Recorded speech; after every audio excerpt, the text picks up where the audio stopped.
আচ্ছা, মালয়েশিয়া মানে কি লাইফ সেট, ইজি পড়াশোনা and easy part time job? তাহলে এই ভিডিওটা না দেখলে আপনি বিশাল বড় ভুল করবেন। মালয়েশিয়ায় পড়ার এক্সপেকটেশন ভার্সেস রিয়েলিটি, যেটা এজেন্টরা কখনোই বলে না কিন্তু স্টুডেন্টরা প্রতিনিয়ত ফেস করে। এক্সপেকটেশন নাম্বার 1, মালয়েশিয়ায় পড়াশোনা সুপার ইজি, টাকা দিলেই pass. But the reality is, ধরে নেওয়া যায় 70 থেকে 80% ক্লাস আপনি না করে থাকলে এবং সময় মতো অ্যাসাইনমেন্টগুলো ক্লাসে জমা না দিলে আপনার পরবর্তী রেজাল্টে বিশাল রকম জটিলতা দেখা দিতে পারে। এক্সপেকটেশন নাম্বার 2, গেলেই কাজ, মাসে 70 থেকে 80,000 টাকা। বাস্তবে কি স্যালারিতে কাজ পাওয়া এতটাই সহজ?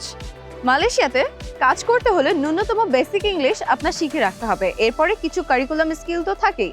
এর পাশাপাশি আপনি যদি কোনো অবৈধ কাজে জড়িত হন, সেই ক্ষেত্রে আপনার জন্য থাকবে ভিসা ক্যান্সেল, দেশে ফেরত, এছাড়াও আইনি বিভিন্ন রকমের জটিলতা।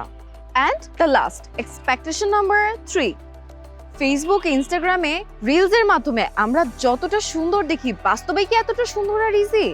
না, রিয়েলিটি ইজ, ফেসবুক এবং ইনস্টাগ্রামে এইসব লোভনীয় রিলস দেখিয়ে আমাদের অনেক সময় ফাঁসি দেওয়া হয় অথবা ফাঁদে ফেলা হয়। সেই ক্ষেত্রে আপনাকে বাস্তবতা জানতে হবে এবং আপনার ডিসিশন আপনাকে নিজেকেই নিতে হবে। Basically Malaysia can be the best opportunity for higher studies, কিন্তু অতিরিক্ত এক্সপেকটেশন হতে পারে আপনার হতাশার কারণ। এই ধরনের ইনফরমেটিভ ভিডিও পেতে আমাদের সাথে থাকুন এবং মালয়েশিয়া সংক্রান্ত যে কোনো তথ্য বা সহযোগিতা পেতে কন্ট্যাক্ট করতে পারেন আমাদের নিচে দেওয়া হোয়াটসঅ্যাপ নাম্বারে।